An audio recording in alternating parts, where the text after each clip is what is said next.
Hello, everyone. Yes, I have been off for a while, mainly because I did get that bad cough.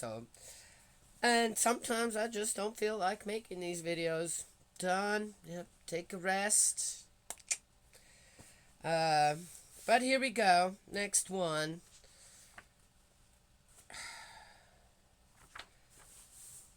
I didn't think that reading the Bible would be so discouraging in a way. I'm not complaining or anything. It's just I thought there would be to read it in depth like this, everything from beginning to end, would be more interesting. There's just a lot of repetition going on, but I'm doing this as a condition for the reputation of God, so let's just go with that. And we are in the book of Jeremiah 19, the broken jug and the altercation with Pashhur. Then Yahweh said to Jeremiah, Go and buy a potter's earthenware jug. Take some of the people's elders and some of the senior priests with you. Go out towards the valley of Ben Hinnom, just outside the gate of the potsherds. There proclaim the words I shall say to you. You must say, Kings of Judah, inhabitants of Jerusalem, listen to the word of Yahweh. Yahweh Sabaoth, the God of Israel, says this, I am about to bring such a disaster on this place that the ears of everyone who hears of it will ring. For they have abandoned me and have made this place unrecognizable, and offered incense here to other gods, which neither they nor their ancestors nor the kings of Judah ever knew before. Okay.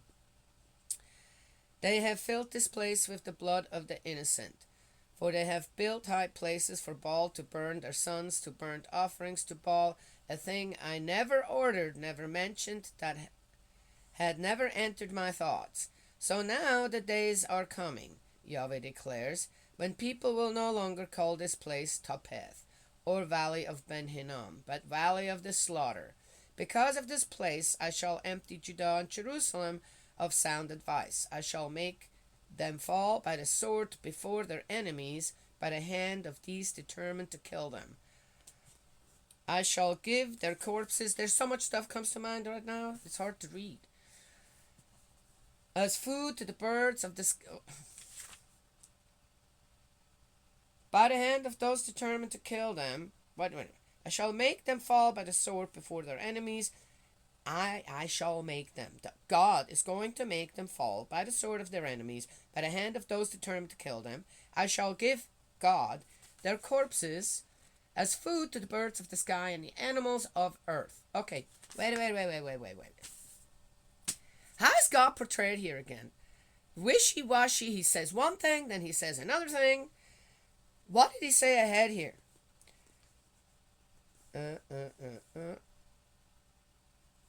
They have filled this place with the blood of the innocent, for they have built high places for Baal, to burn their sons as burnt offerings to Baal.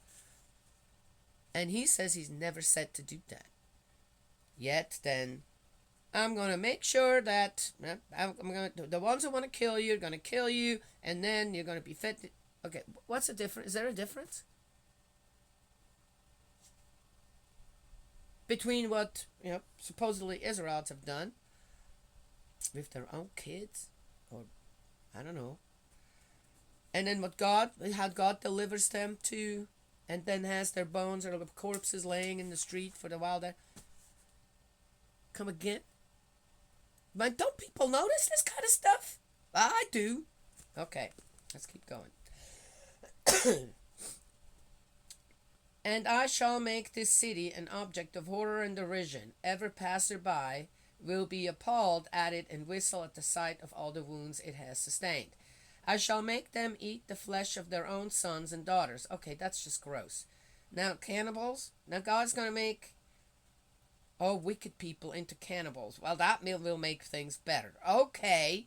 They will eat one another during the siege in the shortage to which their enemies and those determined to kill them will reduce them.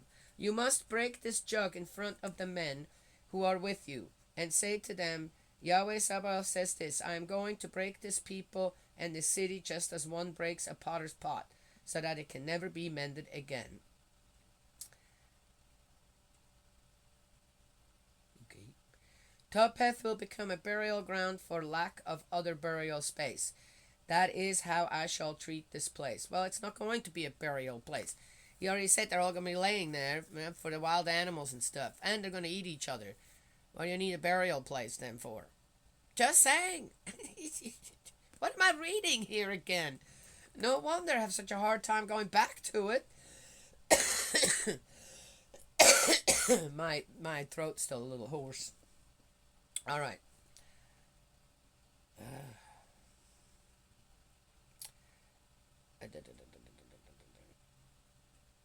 This is how I shall treat this place, Yahweh declares, and its inhabitants, by making this city like Topheth. The houses of Jerusalem and those of the kings of Judah, all the houses on the roofs of which they offered incense to the whole array of heaven and poured libations to other gods, will be unclean like this place Topheth. Jeremiah then came back from Topheth, where Yahweh had sent him, to prophesy, and stood in the court of the temple of Sabaoth. The God of Israel says this: Yes, on this city and on all the towns belonging to it, I shall bring all the disaster which I had decreed for it, since they have stubbornly refused to listen to my words. 20 starts now, but I'm going to read to the next section. Now the priest Pashur, son of Immer, who was the chief of police in the temple of Yahweh, heard Jeremiah making this prophecy. Pashur struck the prophet Jeremiah and put him in the stocks and the upper Benjamin gate leading into the temple of Yahweh. Next day Pashur had Jeremiah taken out of the stocks. Jeremiah then said to him, Not Pashur, but terror on every side is Yahweh's name for you. For Yahweh says this: I am going to hand you over to terror, you and all your friends. They will fall by the sword of their enemies. Your own eyes will see it. The whole of Judah, too, I shall hand over to the king of Babylon. He will carry them off captive to Babylon and put them to the sword. And all the wealth of this city, all its stores, all its valuables, all the treasures of the kings of Judah, I shall hand over to their enemies, who will plunder them, round them up, and carry them off to Babylon. As for you, Pashur, and your whole household, you will go into captivity. You will go to Babylon. There you will die, and there be buried, you and all your friends to whom you have prophesied lies. Okay. Well, there you go. There's God again. Man, tell you what. I'd have a hard time following a God like that, too. But that's not all I have in my parent. So I'm not worried about it. Just don't know who Jeremiah is talking about when he talks about Yahweh says, I do not believe that came from God. Done. I find it interesting on how, and I say this again and again and again and again, on how people like to blame, oh, well, if you don't do this or that, then yeah, you're going to be invaded by Satan, and blame Satan for all the bad stuff people do. Right? Yes? And then when certain disasters befall believers, then it's, oh, you have sinned and God is punishing you. So it's all laid at God's feet, right? It's all God's fault. The consequences, right? The consequences I'm talking about. Why don't people just start being honest and say, well, if I would not have done that, I probably would not have. Certain things would not have happened. Yes? If I'd have been more prepared, then if certain other things happened, right?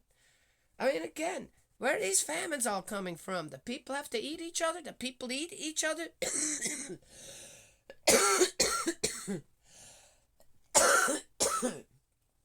Such a good example on how you prepare a little bit ahead of time with Joseph in Egypt, right? Yes, I'm just saying, right? Yeah. Anyway, so there it is. Anyway, so I want to talk a little bit about, let's see, how much did I already talk? Not much, okay. a little bit about what happened, again, to my beloved community. Yes. Movement. Yes. Of true parents. Yes. Ugh. But I don't see it as negative. I'm going, so many people, millions of people now around the world, have received the blessing, the change of lineage. They're really trying hard, most of them really trying hard to follow God's will, to start to establish, restore God's will and ideal for mankind. So many millions and millions of people around the world that true parents have brought in, embraced, taught us how to love God properly. Yes? And how to receive God's love in roughly, let's see, I thought I was born in 1910. Was it 1910? So then it started about 1930, 70, 90 years, 95 years since Father started preaching, and started 95 years. And within 95 years, True Father and True Mother and many others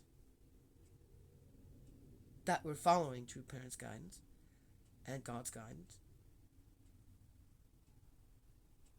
millions of years, millions of people now are following that concept, to restore God's will and ideal for mankind, to become a part of God's lineage. That's pretty amazing in such a short time. Yes? Okay. And I'm not sure if people don't know. There's a couple of things. So in Japan now, they had to dissolve our church. It's a goner. It's not there anymore, or they're not allowed to publicly. I'm not sure what that actually means. They're just not a church anymore there. Not recognized as a church. Okay. And they have to do, I don't know, what do you do? You do things now in their homes. But that's what you're supposed to do anyway. Yes? Yeah. Due to the fact that Japan has such a bad history with Korea when it comes to all kinds of things. And again, are the atrocities that the Japanese have done to the Korean people. One horrible one is the comfort women. But there's more. They're pretty bloody. The Asian countries are pretty bloody, and there's a lot of, okay, what's not, any war, any all that stuff, when it comes to it, what's good about it? There's nothing good about it. It's horrible. It's all horrible, right? Well, anyway, from reading history, it seems like the Asian countries are a bit more brutal about all that stuff. And due to the fact of, where True Father comes from and True Mother is Korea, I know that the relationship between Japan and Korea, Father really wanted to fix that. But that meant that the members of our church really had to suffer. Really had to give. Give everything. Because at one point, Japan took everything from the Korean people. Everything. Everything. And Father gave the Japanese people a chance to restore that and give everything of theirs back to the Korean people. Hence, a lot of donations were made. Lots of money came from Japan to make this happening. You can't run anything without money. Father would not have been able to go everywhere, this and that, Then he had to deal also with his son stealing money from him. I mean, come on now. This is kind of like, wow, really? All the stuff happening within the True family, right? Well, that's stuff all happening within our families, too. We have people who steal. We have people who are addicts. We have people who, I don't know, become this and that, and I don't know, it's not good. No, you should never shield people like that. And the True family should not have done that either. But anyway, to go back, so now That was one thing that they could that our members in Japan were accused of the church, that they were excessive with the donations, and especially after. Okay, but I get it. I totally understand it, and I would never put our Japanese members down for and say, oh yeah, you've been had, or you did, because I know the path. I know how it has gone in my family. It's rough. It's really rough. Can be, but then it gets better. Okay, I would never put our Japanese members down for having given it their all. I think that is one of the worst things to do. Anyway, have great respect for the Japanese members that I've met, and most of them were women. Um, oh my gosh, what beautiful sisters! And at the bridge ceremony, I was matched to a Japanese sister as well. Oh, she was the cutest thing. I'm sure still is. We're both getting older. I think of her every so often. Okay, now I believe because our Japanese members have done so well that they now have been given the lead to say, Father never wanted the church. The only reason he did that is because during World War II, the governments weren't following his lead.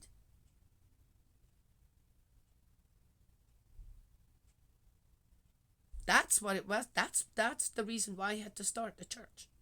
Then, an organization like that. It would have never been necessary otherwise. Now we've gotten so many years later now. We have gotten almost 100 years later. We have gotten to the point where, wow, we did it. We don't need churches, and we're being given the direction. We don't need churches anymore. Huh? And we got the sign. And Japan is leading the way. It's hometown providence. Father taught many to already start that. Maybe then, when this would happen, that we would get it. Oh yeah, Father said hometown providence. How many people actually followed that? We did. My family did. All I can tell you is, man, it was blessings upon blessings, upon blessings, upon blessings. Still is. We have to become strong out of our own homes. Then it's not going to matter. We won't need a church. Still go to church and say, oh, no, I'm just come to check you out. I believe in the divine principle. Best thing is to go and sit in with other people in Bible studies. And then he said, so what do you think? I said, well, I have this belief. Comes from the divine principle. And teach right there in everybody else's church. Yes? If they ask you, that's what I do. You ask, you sure you want to hear what I have to say? Just saying. This is our chance now to do exactly what Father wanted.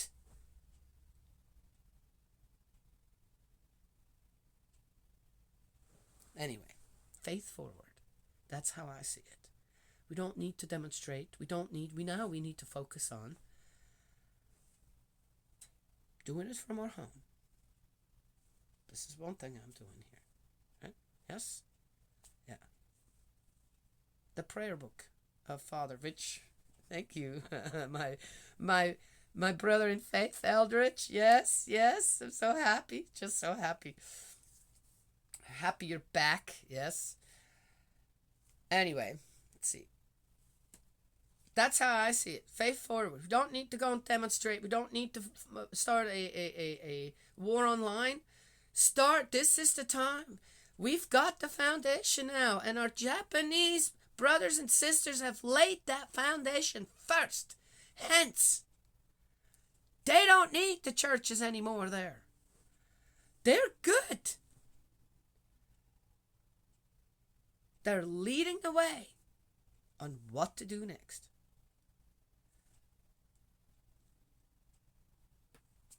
It's a happy day. It's not a day for mourning. It's not a day to go demonstrate anywhere or be unhappy or... No, that's the thing. Give them what they don't expect. Which is, this is exactly what Father wanted. God's will and ideal in every for mankind, in every family, community, tribes, the nation, the world, not condensed in a church, but out. Yes? It's going to ripple out from all of our homes.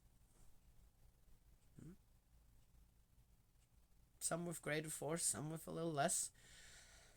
If all work together, remember the story of the Who's.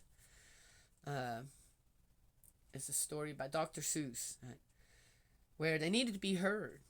Yet there was one little who decided that, well, I don't need to, everybody else is already, right? I'm sure they're going to be heard. No, everybody was needed to unite. And once that last voice rang out, yes, then they were able to be heard, and Horton could save them. Just saying. Anyway, Horton hears a who. That's the story. Beautiful story. Love it. Anywho, so that's all I have to share. No, this is not an unhappy time. That the solution of our church in Japan. It's actually we're moving forward. Next step. Yes? Yeah. Where our Heavenly Parent and His will and ideal for mankind, it becomes a part of every household. Not just concentrated in a building, in a temple, or whatever. Yes? Yeah. Just saying. Then we teach from there. How they can, what are they going to do? Tell you that you can't talk now in Japan or something? I'm just saying. Anyway, that's all I wanted to share. Yes? May Heavenly Parent bless and protect you, guide you, embrace you with love. Eldridge, my dearest brother. Yes, let's pray that people understand what we need to start listening to God better out there. Yes. And I will talk to you all. I love you, Eldridge. I will talk to you all another time.